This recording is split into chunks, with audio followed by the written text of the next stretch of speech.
రాళ్లతో కట్టిన పెద్ద కట్టడం మాత్రమే కాదు, ఇది సనాతన ధర్మ వేదాలలో వర్ణించిన సూర్యదేవుని రూపానికి భౌతిక ప్రతిరూపం.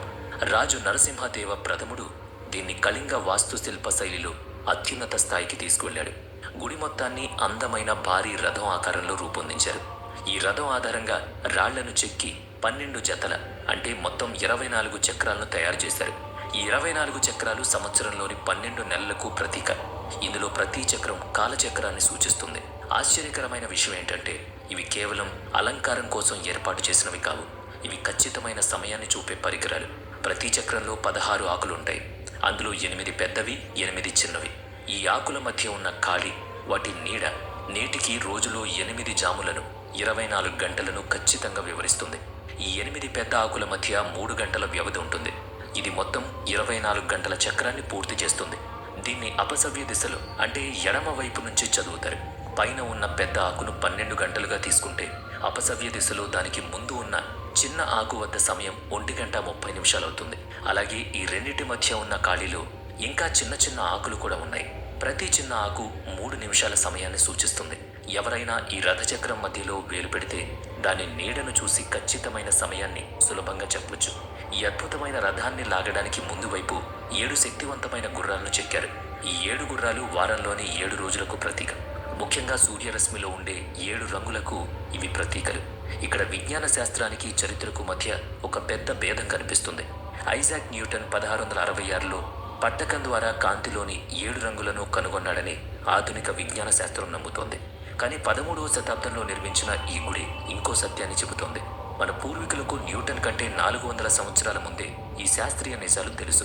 ఈ గుడిలో ప్రధానంగా 3 భాగాలున్నాయి. విగ్రహాన్ని ఉంచే ప్రదేశాన్ని విమానం అని పిలుస్తారు. ప్రార్థన చేసే మండపాన్ని జగన్మోహన్ అంటారు. అలాగే నాట్య మండపాన్ని నట్ మందిర్ అని పిలుస్తారు. ప్రధాన మంటపం అయిన విమానంలో సూర్యదేవుని విగ్రహం గాలిలో తేలుతూ ఉండేదని చెబుతారు. అసలు దీని వెనుక ఉన్న రహస్యం ఏంటి అనేది తెలుసుకోవాలి. ప్రాచీన భారతీయ గ్రంథాలు, స్థానిక కథల ప్రకారం ఈ గుడి గర్భగుడిలో సూర్యదేవుని విగ్రహం ఉండేది. 8 లోహాలతో చేసిన ఈ భారీ విగ్రహం ఎలాంటి ఆధారం లేకుండా గాలిలో వేలాడుతూ ఉండేది. ఇది ఎలాంటి గారడి కాదు. ఇది భౌతిక శాస్త్రానికి సంబంధించిన ఒక అద్భుతమైన వింత. అసాధ్యమైన ఈ పనిని చేయడానికి గుడి గోపురం పైన 52 టన్నుల భారీ అయస్కాంత రాయిని అమర్చారు. ఆ పెద్ద అయస్కాంతానికి అనుగుణంగా శిల్పులు కింద భాగంలో భారీ ఇనుప పలకలను అమర్చారు. అలాగే రాళ్లను కలపడానికి ఇనుప చీలలను ఉపయోగించారు. ఈ రెండిటి మధ్య బలమైన ఆకర్షణ, సమతుల్యత ఏర్పడింది. విజ్ఞాన శాస్త్ర పరిభాషలో దీన్ని వ్యతిరేక అయస్కాంత క్షేత్రం అని పిలుస్తారు. 2 అయస్కాంతాల మధ్య ఏర్పడిన ఈ క్షేత్రంలో 3వ అయస్కాంతాన్ని ఎలా సమతుల్యం చేయాలో ధర్మపదుడికి తెలుసని చెబుతారు. అతడు ప్రధాన వాస్తుశిల్పి విషు మహారాణకు చెందిన 12 ఏళ్ల కొడుకు. ఆ 3వ అయస్కాంతమే 8 లోహాలతో చేసిన సూర్య విగ్రహం. విగ్రహాన్ని గుడి గోపురం నుంచి కింద ఉన్న పునాది నుంచి ఒకే సమాన దూరంలో ప్రతిష్ఠించారు. దీనివల్ల అది భూమి ఆకర్షణ శక్తి దాటుకుని గాల్లో స్థిరంగా నిలిచిపోయింది. కానీ ఈ గుడి స్వర్ణయుగం ఎక్కువ కాలం నిలవలేదు. 16వ శతాబ్దంలో కాలాపహాడ్ అనే దాడి చేసేవాడు దీన్ని ధ్వంసం చేశాడు. ఇక్కడ నౌకాశ్రయంలో పడవలు దారి తప్పడానికి గల కారణం ఏంటి? ఆంగ్లేయులు దీన్ని ఇసుకలో ఎందుకు కప్పేశారు అనేది తెలుసుకోవాలి. ఈ నిజాలన్నీ వింటే ఇలా కూడా జరుగుతుందని మీరు ఆశ్చర్యపోతారు. చరిత్ర మరిచిపోయిన, ప్రపంచం నుంచి దాచిన ఆ ఆశ్చర్యకరమైన రహస్యాలను తెలుసుకుందాం పదండి. 16వ శతాబ్దంలో విదేశీ దండయాత్రల చీకటి ఒడిశా తీరాన్ని తాకింది. అప్పుడే కోణార్క్ గొప్పతనానికి, దాని శాస్త్రీయ శక్తికి గ్రహణం పట్టింది. చరిత్రకారులు, పురాతన శాసనాల ప్రకారం ఈ గుడి పతనానికి ఒక భయంకరమైన సంఘటన కారణం. బెంగాల్ సుల్తాన్ సులేమాన్ ఖాన్ ఖర్రానీకి చెందిన సేనాధిపతి కాలాపహాడ్ చేసిన దాడి దీనికి ముగింపు పలికింది.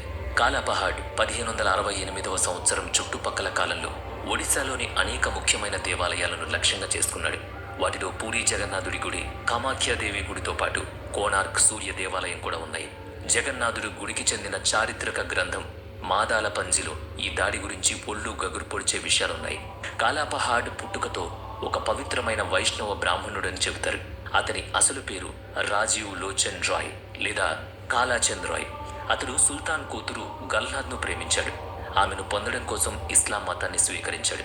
ఆ తర్వాత అతడు హిందూ దేవాలయాలకు బద్ధ శత్రువుగా మారాడు. కాలాపహాడ్ సైన్యం కోణార్క్ గుడిలో ప్రవేశించినప్పుడు అక్కడి అద్భుత దృశ్యాన్ని చూసి ఆశ్చర్యపోయాడు. గుడి గర్భగుడిలో సూర్య భగవానుని భారీ విగ్రహం ఎలాంటి ఆధారం లేకుండా గాల్లో తేలుతూ ఉంది. కాలాపహాడ్ ఆ గుడిని పడగొట్టడానికి ప్రయత్నించాడు. కానీ దాని అద్భుతమైన ఇనుప లాకింగ్ విధానం బలమైన కట్టడం వల్ల అతని వల్ల కాలేదు. అయినప్పటికీ కాలా పహాడ్ ఈ గుడికి చాలా పెద్ద నష్టమే చేశాడు. అయితే చరిత్రలో కోణార్క్ పతనానికి సంబంధించిన కథ భూమి మీద జరిగిన దాడులకి పరిమితం కాలేదు. బంగాళాఖాతం గుండా ప్రయాణించే విదేశీ నావికులతో, విశాలమైన సముద్రంతో దీనికి ఒక లోతైన రహస్య బంధం ఉంది. 16వ 17వ శతాబ్దంలో పోర్చుగీసు నావికులు యూరోపియన్ వ్యాపారుల మధ్య ఈ గుడి నల్లటి గోపురం అనే పేరుతో చెడ్డ పేరు తెచ్చుకుంది. కానీ కోణార్క్ను నల్లటి గోపురం అని పిలవడానికి దాని రంగు కారణం కాదు. ఆ గుడికి ఉన్న అయస్కాంత రహస్యాల వల్ల సముద్రంలో వ్యాపించిన భయమే దానికి కారణం.